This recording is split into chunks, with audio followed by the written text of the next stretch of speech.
شروع کوم په نامه د خدای چې بخښونکی مهربانه دی. زه محمد سهیل وهاب د تیرات ساوت نایب ناظم د تیرات یوسی او زه د نیا پیغام د دې راتلک باندې او د دوی په دغه باندې زه د دوی ډېر شکرګزار یم چې موږ د خبرو کولو موقع راکړه او چې زموږ مسایل او څه قسمه دغه راځي هغوی به دوی مخ په وړاندې په نیا پیغام او زه دوی ته مبارکي ورکوم چې انشاءالله زموږ د علاقې د پښتنو چې څه مسایل دي نو په دې باندې به موږ ته ډېره اساني درشي او ډېر مسایل به زموږ په دې باندې حل شي. جی تاسو خپل زموږ د علاقې خو ډېر مسایل دي او ډېر دغه دي خو اوس زه خپل ځاني چې ووایم زموږ خپل ځاني څنګه چې د بلدیات سیسټم راغی او د بلدیاتو په سیسټم باندې یو نوی سیسټم او نوی سیسټم کې خامخا لږ ټیم لګي اوس زموږ دا څومره وخت چې وشو نو ورو عمران خان صاحب وایي چې دا به داسې کوو هغسې به کوو نو انشاءالله تقریبا خو راغلي دي څه فنډز او دغه راغلي دي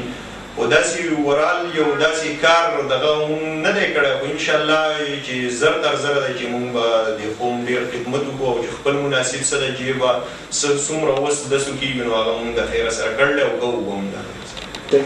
تعلیم په لحاظ سره خو زموږ په یونین کونسل کې او خصوصا زموږ په ویلج کونسل کې خو د غرونو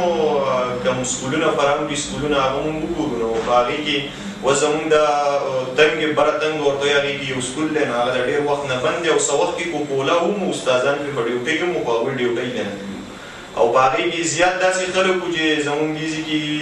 سیاسي یا دغه باندې خو په هغې باندې هغوی خپله ډیوټیانې نه دغه کولې او په هغې باندې هغه مشرانو ښه په نظر کې وو خو هغوی پرې دغه نه اخیستو خو اوس زموږ ضلعي کونسلر صاحب هغوی ته مونږ ویلي وو سجاد علي خان ته نو هغوی تقریبا هغوی باندې دغه کړلی نوي سیټونه په هغې باندې کسان دغه کړلي او انشاءالله تقریبا دې میاشتو نه بعد به تقریبا هغوی خپله ډیوټي شروع د نیا پیغام په حواله باندې تاسو څه پیغام ورکولو غواړئ؟ نیا پیغام زه خو د نیا پیغام په وسادت باندې د خپل قوم او خپل دغه ته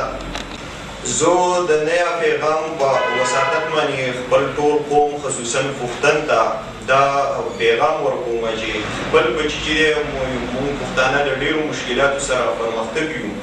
نو زه دوی له دا دغه ورکوم چې تاسو خپل ماشومان چې دي هغه سکولونو ته راوباسئ او سکولونو ته چې راووتو هغوی تعلیم یافته جوړ شو نو زموږ د قوم هر څه به برابر شي او ټیک ټاک به شي